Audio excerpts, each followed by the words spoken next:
40% commission ಆರೋಪ.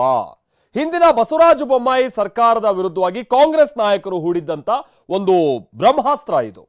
ಆದ್ರೀಗ ಈ ಆರೋಪದಲ್ಲಿ ಹುರುಳಿಲ್ಲ ಅಂತ ಲೋಕಾಯುಕ್ತ ತನಿಖೆಯ ವರದಿ ಬಂದಿರೋದಾಗಿ ಬಿಜೆಪಿ ಹೇಳ್ಕೊಳ್ತಾ ಇದೆ. ಇದಕ್ಕೆ ಕಾಂಗ್ರೆಸ್ ನಾಯಕರು ಕೌಂಟರ್ ಕೊಡ್ತಿದ್ದಾರೆ. ಹಾಗಾದ್ರೆ ಬಿಜೆಪಿ ಹೇಳ್ತಾ ಇರುವ ತನಿಖಾ ವರದಿಯಲ್ಲಿ ಏನಿದೆ?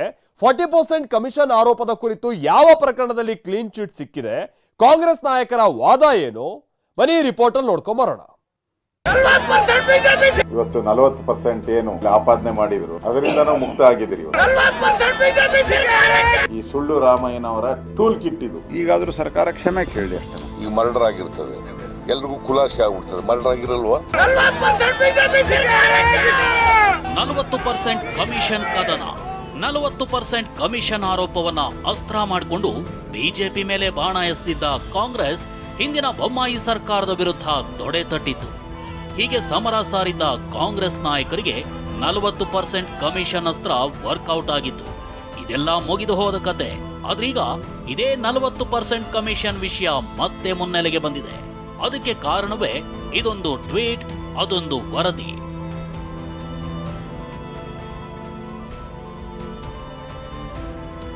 "40% ಕಮಿಷನ್ ಆರೋಪ ಸಂಪೂರ್ಣ ಸುಳ್ಳು.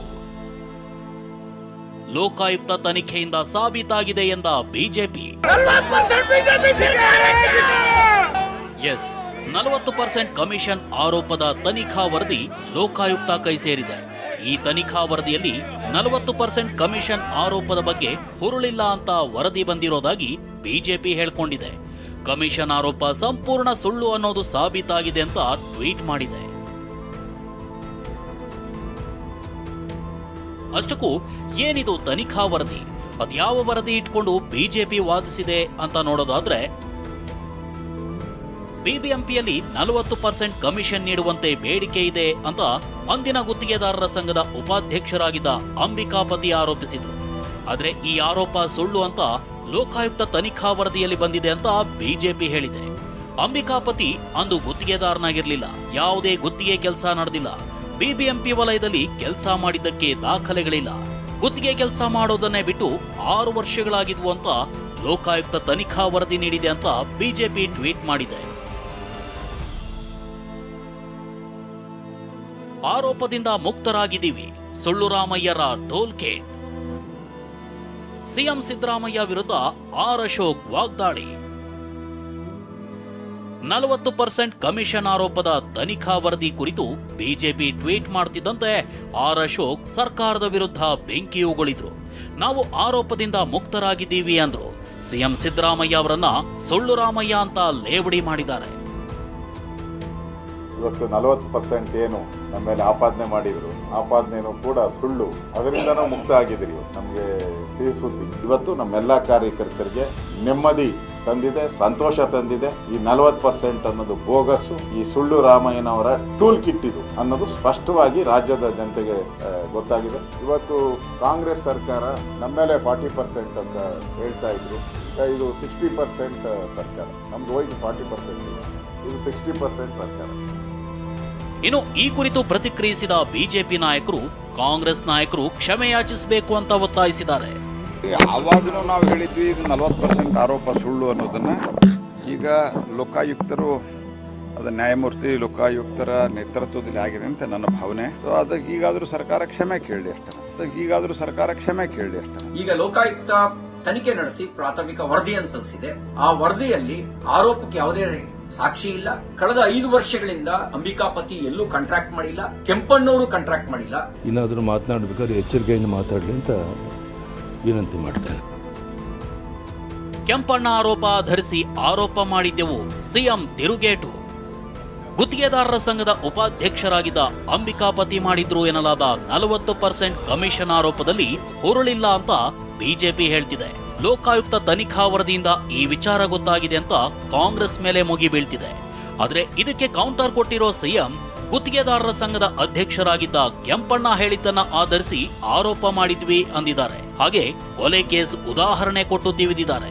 ಕೆಂಪಣ್ಣವರ ಆರೋಪದ ಮೇಲೆ ಈ ಸರ್ಕಾರ ತಗೊಳ್ತದೆ ಅಂತೇಳಿ ನಾವು ಆರೋಪ ಮಾಡಿದ್ದು, ಗೊತ್ತಾಯ್ತಾ? ಅದ್ರ ಮೇಲೆ ಒಂದು ಕಮಿಷನ್ ಮಾಡಿದ್ದು. ಅದ್ರ ರಿಪೋರ್ಟ್ ನೋಡಿಲ್ಲ ನಾನು. ರಿಪೋರ್ಟ್ ನೋಡಿದ್ಮೇಲೆ ಕಾಮೆಂಟ್ ಮಾಡ್ತೀವಿ. ಅನೇಕ ವಿಚಾರಗಳು ಸಾಕ್ಷಿಗಳ ಇಲ್ದಿರೇನೆ ವಜಾ ಆಯ್ತವೆ. ಹಾಗಂತ ಅರ್ಥ ತಪ್ಪೇ ಆಗಿಲ್ಲ ಅಂತಲ್ಲ ಅರ್ಥ. ಈಗ ಮರ್ಡರ್ ಆಗಿರ್ತದೆ, ಎಲ್ರಿಗೂ ಖುಲಾಸೆ ಆಗ್ಬಿಡ್ತದೆ. ಮರ್ಡರ್ ಆಗಿರಲ್ವಾ? ಮತ್ತೆ ಸಾಕ್ಷಿಗಳಿಲ್ದ ಖುಲಾಸೆ ಆಗಿರ್ತದೆ.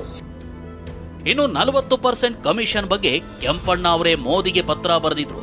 ಇದೇ ಕಾರಣಕ್ಕೆ ಹೋರಾಟ ಮಾಡಿದ್ವಿ ಅಂತ ಪರಮೇಶ್ವರ್ ಹೇಳಿದ್ದಾರೆ. ಕಮಿಷನ್ ಆಯೋಗದಿಂದ ವರದಿ ಬರಲಿ ನೋಡೋಣ, ಬಿಜೆಪಿಯವರಿಗೆ ಜೈಲಿಗೆ ಹೋಗಲು ಆತುರವ್ಯಾಕೆ ಅಂತ ಪ್ರಿಯಾಂಕ್ ಖರ್ಗೆ ಪ್ರಶ್ನಿಸಿದ್ದಾರೆ. ನಾವು ಅಧಿಕಾರಕ್ಕೆ ಬಂದಿದ್ದೇ 40% ಇಂದ ಅಂತ ಯಾರು ಹೇಳಿದ್ದು? ನಾವು ಬಿಜೆಪಿ ಹೇಳ್ಕೋಬಹುದು, ಬಿಜೆಪಿ ಹೇಳ್ಕೊಳ್ತಾರೆ, ಅದು ಒಂದು ಅಲಿಗೇಷನ್ಸ್ ಮಾಡಿದ್ದು ನಾವು. ಆ ಸಂದರ್ಭದಲ್ಲಿ ಕಾಂಟ್ರಾಕ್ಟರ್ಸ್ ಅಸೋಸಿಯೇಷನ್ನಿನ ಅಧ್ಯಕ್ಷರು ಕೆಂಪಣ್ಣವರು, ಈಗ ಅವ್ರು ತೀರ್ಕೊಂಡಿದ್ದಾರೆ, ಅವರು ಪ್ರಧಾನಮಂತ್ರಿಗಳಿಗೆ ಪತ್ರ ಬರೆದಿದ್ದಾರೆ. ಯಾಕೆಂದ್ರೆ ಒಂದು ರಿಜಿಸ್ಟರ್ಡ್ ಆರ್ಗನೈಸೇಷನ್ ಅಧಿಕೃತವಾಗಿ ಪ್ರಧಾನಮಂತ್ರಿಗಳಿಗೆ ಬರೆದಾಗ ನಾವು ಕೂಡ ಒಂದು ಪಕ್ಷ ಆಗಿ ಜನರ ಹಿತದೃಷ್ಟಿಯಿಂದ ನಾವು ಅದನ್ನ ಪ್ರಶ್ನೆ ಮಾಡಿದ್ದು.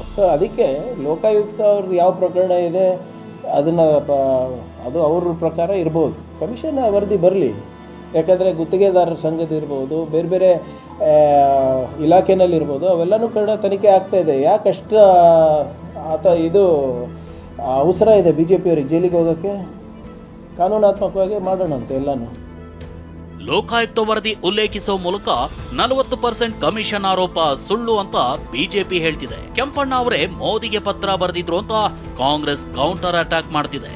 ಮಾತಿನ ಯುದ್ಧ ಮುಂದೆ ಅದ್ಯಾವ ಹಂತಕ್ಕೆ ಹೋಗುತ್ತೋ ಕಾದು ನೋಡಬೇಕಿದೆ. Bureau report, TV9.